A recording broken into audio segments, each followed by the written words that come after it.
भरा पड़ा है उनमें कोई टेक्निकल नहीं है। यहाँ पे हेल्पर हैं, सारे हेल्पर मौजूद हैं। लोगों का लाखों रुपए का नुकसान हो चुका है, घर डूब चुके हैं। अभी आर्मी आई है तो कुछ काम हो रहा है थोड़ा बहुत।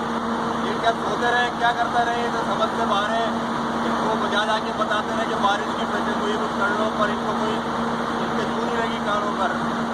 अभी हाल है, आप देख रहे हैं, अंदर अभी सारी वीडियो बनी है। कोई हेल्पर, सारे हेल्पर मौजूद है, कोई टेक्नीशियन मौजूद नहीं है। यहाँ पे कौन आएगा इस वक्त, कौन पानी के अंदर कौन उतरेगा?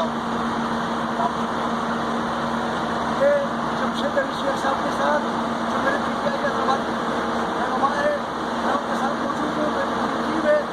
आज सुबह से जमशेद अली शेख साहब ने हैदराबाद का दौरा किया। यहाँ पर लोगों का कोई साल हाल नहीं है, बच्चों के पास खाने बरौनी नहीं है, पीछे पड़े हैं। लेकिन इंसानियत के सर में चू नहीं होती। मैं सुबह वज़ीर आला सिंध से, वज़ीर बल्दियात से, उन तमाम इदारों से जोर अपील कर रहा हूँ कि खुदारा आज हम यहाँ सियासत करने नहीं आए, यहाँ पर हम खिदमत करने आए। खुदारा हमारी खिदमत हासिल करें, हम आपकी बाजू बनने को तैयार हैं, हम लोगों की खिदमत करने को तैयार हैं। सियासत और सियासी पार्टियाँ बाद में, लेकिन पहले अपनी शहर की खिदमत होनी चाहिए, इन लोगों की खिदमत होनी चाहिए। लोग डूब गए, लोगों के बच्चों की शहर का सामान डूब गया है, उनके पूरे घर का सामान डूब गया है। मैं गवर्नर सिंह से, वज़ीर आला सिंह से तो जोर अपील कर रहा हूँ कि खुदारा हैदराबाद के शहरों पर रहम करें और ये लोगों को डूबने से बचाएं।